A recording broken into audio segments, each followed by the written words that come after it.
الحمدللہ رب العالمین الصلاۃ والسلام علی رسولہ الکریم اما بعد اعوذ باللہ من الشیطان الرجیم بسم اللہ الرحمن الرحیم رب اشرح لی صدری ویسر لی امری واحلل عقدۃ من لسانی یفقہوا قولی۔ آج کے اس اجتماع میں آپ تمام کا اسلامک طریقے سے استقبال کرنا چاہوں گی۔ السلام علیکم ورحمۃ اللہ وبرکاتہ، جس کے معنی ہے اللہ سبحانہ و تعالیٰ کی آپ تمام پر سلامتی، رحمتیں و برکت نازل ہو۔ اسی کے ساتھ آج کا میرا عنوان زندگی کا مقصد۔ تو میری عزیز ماں اور بہنوں، ہماری زندگی کا مقصد کیا ہے؟ ہم اس دنیا میں کس مقصد کے لیے بھیجے گئے ہیں؟ اللہ تعالیٰ نے ہمیں کس مقصد کو حاصل کرنے کے لیے اس دنیا میں بھیجا ہے؟ ہمیں اس مقصد تک پہنچنے کے لیے کیا کرنا ہے؟ کیا ہم جانتے ہیں ہمیں کیا کرنا ہے؟ ہماری زندگی کے مقصد میں ہمیں کیا کیا پلاننگ کرنی ہے؟ ہم نہیں جانتے، ہمیں نہیں پتہ، بلکہ ہم یہ سوچتے ہیں اب زندگی چل رہی ہے، اسے ایسے ہی چلائیں گے، دن کٹ رہے ہیں، اسے ایسے ہی کاٹیں گے، آگے جو ہوگا وہ دیکھا جائے گا۔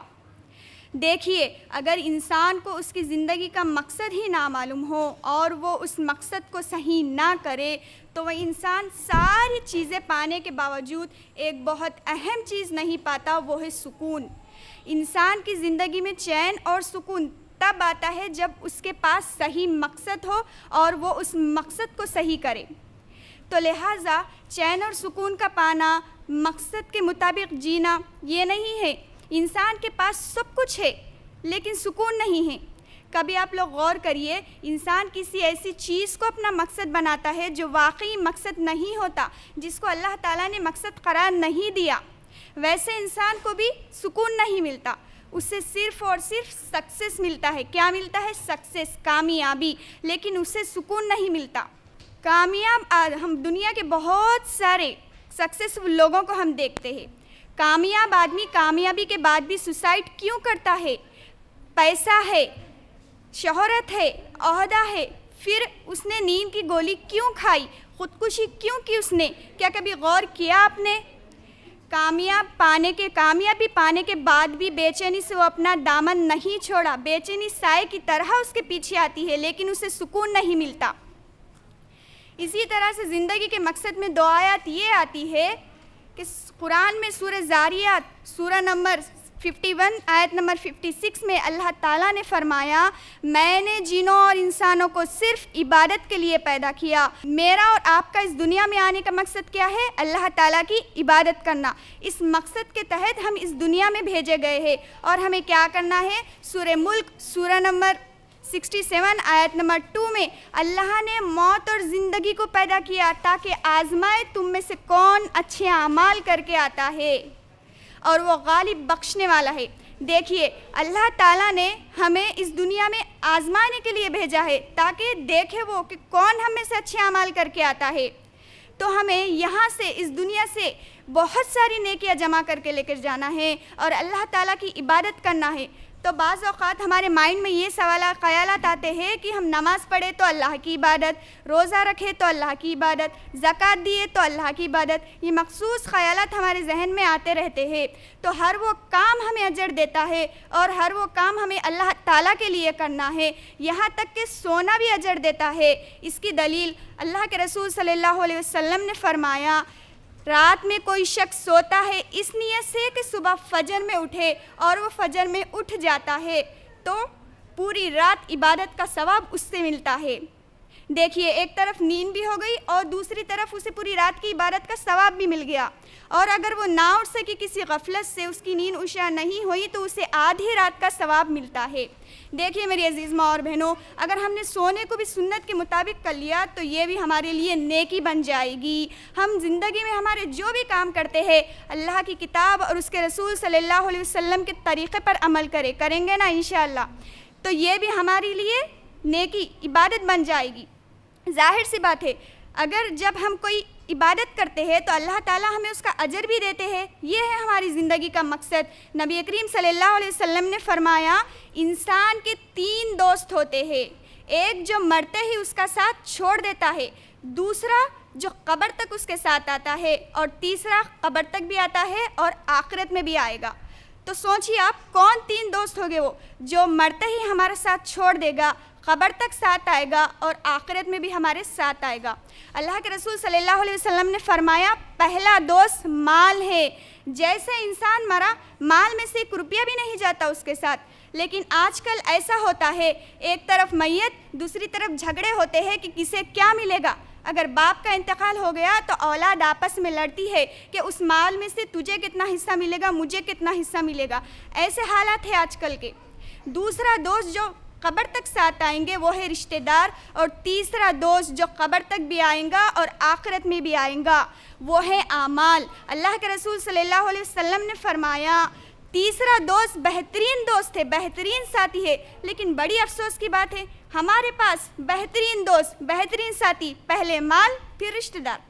مال کے لیے ہم نے حلال حرام کی تمیز چھوڑ دی، صدقہ زکوٰۃ دینا چھوڑ دیا۔ کماتے تو خوب ہے، خالی جمع کرتے ہیں، دوسرا کچھ نہیں۔ وہ مال جمع کرنے سے اچھا ہے اس کی زکوٰۃ دو، صدقہ کرو، چھوٹی سی نیکی کر لو۔ ہمیں ہماری زندگی کے مقصد کو پہچاننا ہے، ہمیں ہماری زندگی میں نیک کام کرنا ہے۔ اللہ تعالیٰ نے دنیا کو امتحان کے لیے بنایا اور آخرت کو انعام کے لیے بنایا، لیکن آج انسان انعام کو چھوڑ کر امتحان کے پیچھے چلنے لگا ہے، اسی کو اپنا اصل مقصد سمجھتا ہے۔ تو اس سے یہ معلوم ہوتا ہے کہ وہ بہت بڑا جاہل ہے۔ انسان پوری جوانی اس دنیا کے پیچھے لگا دیتا ہے، جبکہ واقعی قیامت کے دن اس سے پوچھا جائے گا، سوال کیا جائے گا کہ اپنی جوانی کی طاقت کہاں لگائی، اور یہی وہ اصل دن ہوگا جس میں ہمیں اللہ تعالیٰ کی بندگی کرنی چاہیے۔ جس کی جوانی اللہ کی عبادت میں گزری وہ عرش کے سائے میں ہوگا۔ تو لہٰذا انسان کو چاہیے کہ وہ دنیا کو نہیں بلکہ آخرت کو مقصد بنائے، آخرت کو مقصد بنائے۔ دنیا کی زندگی تو ختم ہونے والی ہے، 60 سال 70 سال 80 سال، اس سے زیادہ انسان نہیں جیتا۔ ہم سے پہلے بھی بہت سارے لوگ آئے، بادشاہ بھی تھے، مالدار بھی تھے، غریب بھی تھے، کچھ مدت اپنی دنیا میں پوری کی اور چلے گئے یہاں سے، ہم بھی جائیں گے۔ ہم نے بہت زیادہ وقت ہماری زندگی کا خرچ کر چکے ہیں اور باقی وقت کب ختم ہوئے گا یہ ہمیں معلوم نہیں۔ ہم مثال کے طور پر اپنے موبائل کی ہی بات کر لیتے ہیں، موبائل میں 50% چارجنگ یوز ہوئی ہے، ابھی 50% باقی ہے، تو وہ باقی کب ختم ہونے والی ہے یہ ہمیں پتہ نہیں۔ تو اسی طرح سے ہماری زندگی بھی کب ختم ہونے والی ہے یہ بھی ہم بول نہیں سکتے، اس کا اندازہ بھی ہم لگا نہیں سکتے۔ کبھی انسان بازار جاتا ہے کچھ سامان خریدنے کے لیے، گھر واپس آنے تک کا اس کا بھروسہ نہیں، اس کے ساتھ کچھ بھی ہو سکتا ہے، اچانک سے اس کا ایکسیڈنٹ ہو سکتا ہے، ہارٹ اٹیک آ سکتا ہے، اچانک سے موت واقع ہو سکتی ہے۔ جس زندگی کا ہی بھروسہ نہیں، اس زندگی کے لیے آج انسان کتنا کچھ کر رہا ہے، سوچئے ذرا۔ مال جمع کرتے ہیں تاکہ بڑھاپے میں کام آ جائے، 15-20 سال بچوں کو دنیا کی تعلیم حاصل کرا رہے ہیں تاکہ ان کا فیوچر اچھا بن جائے، پیسہ جمع کرتے ہیں تاکہ دنیا کی زندگی کے مسائل حل ہو جائے۔ اس زندگی کا بھروسہ نہیں، ہم نے زندگی کے لیے کتنا کچھ کیا لیکن آخرت کی ہمیں کچھ فکر نہیں۔ دنیا کے لیے انسان سب کچھ کر رہا ہے لیکن آخرت کے لیے کچھ بھی نہیں، اس مقصد کے لیے کچھ نہیں۔ کیا ہم نے کبھی سوچا ہم نے اس زندگی کے لیے کیا کیا؟ ہم اللہ تعالیٰ کو آخرت کے دن کیا جواب دیں گے؟ ہم اللہ تعالیٰ کو آخرت کے دن کیا منہ دکھائیں گے؟ ہم تو اس کو ٹالتے جا رہے ہیں کہ اگلی جمعہ سے 5 وقت کی نماز پڑھیں گے، اگلے رمضان سے نیک کام کریں گے، کل سے ایک دم ٹھیک ٹھاک ہو جائیں گے۔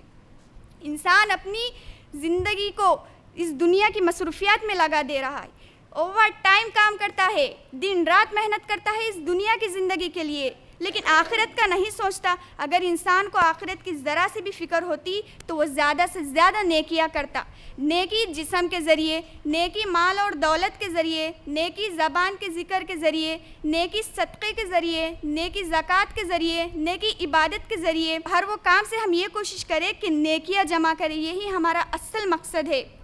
ایک حدیث میں اللہ تعالیٰ فرماتے ہیں کہ اے ابن آدم تو خرچ کر میں تجھ پر خرچ کروں گا۔ اللہ تعالیٰ فرما رہے ہیں کہ اے ابن آدم تو خرچ کر میں تجھ پر خرچ کروں گا۔ جب ہم دل کھول کر خرچ کریں گے تو اللہ بھی ہم پر دل کھول کر خرچ کرے گا۔ تو اللہ تعالیٰ نے یہ کہہ دیا تو اس سے بڑا وعدہ اور کچھ ہو نہیں سکتا۔ اسی لیے ہمیں نیکیاں کرنا ہے، خوب نیکیاں، اتنی نیکیاں کہ جب ہماری ہمیشہ کے لیے آنکھ بند ہو جائے تو اللہ کے فرشتے آئے اور ہمیں اچھے اچھے ناموں سے پکارے۔ ورنہ ہم نے یہ نہیں کیا اور ہم غافل رہے، نیکی کو اپنا علم نہیں سمجھا تو ہماری دنیا کی زندگی تو گزر جائے گی، دنیا میں تو ہم کامیاب ہو جائیں گے لیکن آخرت میں ہم ناکام رہیں گے۔ اپنی زندگی کے مقصد کو پہچاننا ہے ہمیں میری عزیز ماں اور بہنوں، ہمیں اللہ تعالیٰ کی عبادت کرنا ہے، خوب نیکیاں کمانا ہے، یہ مقصد ہے ہماری زندگی کا. اور ہماری زندگی میں ہم نے تڑپ ہو تو ہماری دنیا بھی اچھی ہوگی اور آخرت بھی اچھی ہوگی انشاءاللہ. ہم دنیا میں بھی کامیاب رہیں گے اور آخرت میں بھی کامیاب رہیں گے. آخر میں اللہ سے دعا ہے کہ اللہ تعالیٰ ہم تمام کو کہنے سننے سے زیادہ عمل کرنے کی توفیق عطا فرمائے اور اللہ ہمیں دنیا سے زیادہ آخرت کی فکر کرنے والا بنائے. جزاک اللہ خیر. السلام علیکم ورحمۃ اللہ وبرکاتہ.